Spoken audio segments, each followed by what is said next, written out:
Hey there, fellow citizens of the galaxy. Well, every time Star Wars stumbles, the same rumor seems to come out. Kathleen Kennedy's leaving, Dave Filoni taking over. And now there's a new twist. Not just one leader, two leaders. Dave Filoni and Lin Brennan are rumored to take over for Lucasfilm. Lin is going to be on the administrative side. Dave Filoni is going to be on the creative side. That sounds super reasonable, especially with Kathleen Kennedy rumored to be out. That gets everybody excited. But when you actually understand the structure of leadership, this may not be the best. This rumor isn't new. What's new is the proposed structure. For years, Dave Filoni, he's been always floated as the future of Star Wars. But now the story isn't about replacement. It's about division. The idea being circulated right now is that Dave Filoni is going to become the creative head of Star Wars. And Lin Brennan is going to be the co-president with him. She's going to handle all of the operations, the finance, the administration, all of the nitty-gritty, all of the daily stuff. So you're going to supposedly have two leaders with parallel authority, shared control. What can go wrong, right? Despite years and years of speculation, Kathleen Kennedy has consistently stated that she has no plans to leave. None. Last year, she even had to put out a press release saying that she is not leaving ever. She is going to stay no matter what. Right now, that potential off-ramp for her to leave, it seems to be with the outcoming Mandalorian Grogu. If it performs well, it allows a transition that maybe looks intentional instead of being corrective. But there is a key point that even if Kennedy exits, the structure that's being proposed, it doesn't fix the underlying problem with Disney.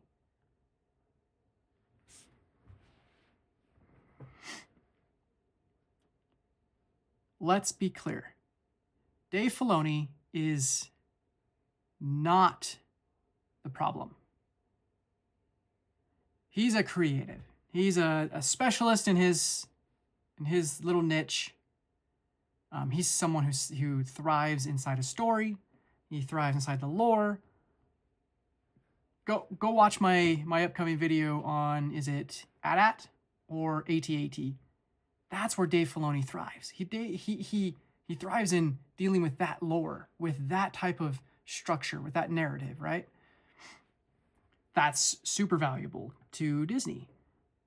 But running Star Wars inside Disney is not a creative role. It's an executive role, right? You've got budgets, corporate politics, talent contracts, risk management, appeasing the fans, talking to the fans, taking accountability, all of these different things. If Disney truly wants Filoni to be 100% creative, then leave him exactly where he is. Don't split any leadership.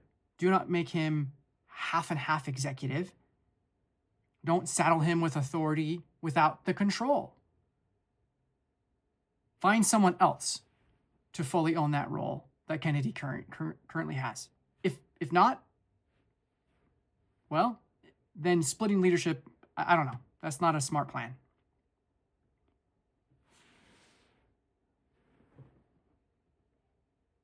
Here's the part that history keeps teaching, in my view.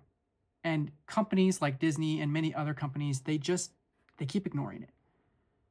The co-CEO or co-president structure, it almost never works long-term. Here's a few examples, right? SAP, they tried it, it failed. Salesforce tried it. Co-CEOs collapsed back into what? Single leader. Companies like WeWork, they attempted shared leadership during its crisis and they imploded anyway. Why? Because identical authority creates conflict without accountability. When something goes wrong, nobody owns it. When something goes right, leadership always fragments. They don't want to take the credit for it. Decisions always slow down to a crawl, and politics always takes over. Well, Disney is fraught with politics right now. So why would they pick a model that's going to increase that? If co-leadership worked reliably, companies would use it everywhere, every day, in every single model they have. But they don't, because it doesn't work. This is the exact issue at Lucasfilm. Disney keeps carving leadership into pieces instead of empowering one leader. They do want to do the rumor, right? Curator over here, administrative over here, committees absolutely everywhere, right? There's no balance. That's the inability to move. That's paralysis. Star Wars doesn't lack talent, doesn't lack the creativity. It currently and will lack clear authority. When you look at the history of Disney's takeover of Star Wars, you can clearly see that the current authority in charge has a structure problem. And because of that, Disney has been all over the place, not knowing what to do. Until one person owns vision and the execution, the franchise will continue to drift. You'll get some Andor type stuff. You'll get some Ahsoka type stuff. You'll get some Mando type stuff. But then you're going to get the Rey stuff. And then you're going to get the Force is female politics. You're going to get this other politics. You're going to have a fragmented fandom. And you're going to have a structure that just does not work. Really, honestly, this is no different than in law enforcement and in fire. I've spent many years in a first responder role. On major incidents, agencies, they use what's called unified command, but there is still one single leader. There's an incident commander. He's always in charge. They make the final decision based on what the unified command needs. For example, if you're on a scene of a crash, you're going to have fire department. You're going to have the state Department of Transportation there. You're going to have law enforcement there. Well, if it's a law enforcement matter, the leader is going to be the law enforcement leader, but they are going to act unified.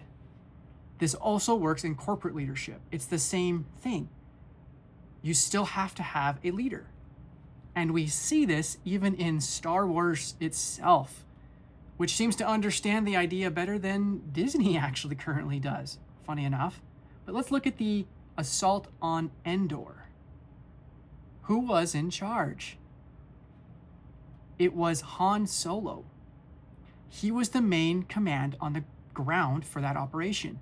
Luke had his mission, Leia had hers, Chewbacca had his, but Han was the ultimate one to make the call. He was the main source of authority and accountability. If it didn't work, it was on him.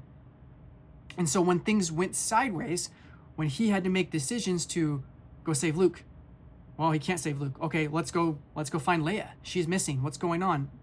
All of these different things. And then he was the one who made the decisions in the end.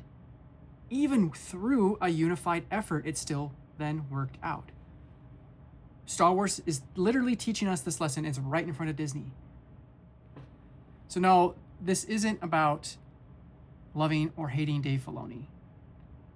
It's not just about Kathleen Kennedy leaving, even though, hallelujah, let's get the fireworks and dance with the Ewoks.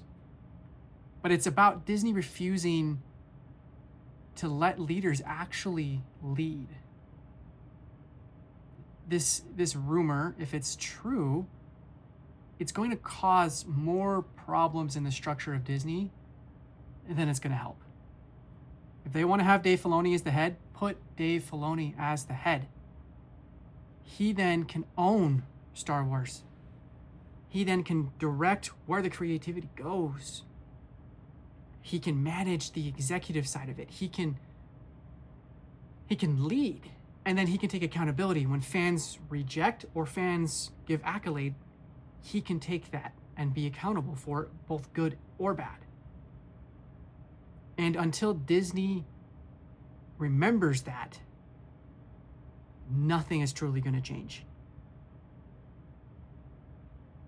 Now, you guys go have a good day.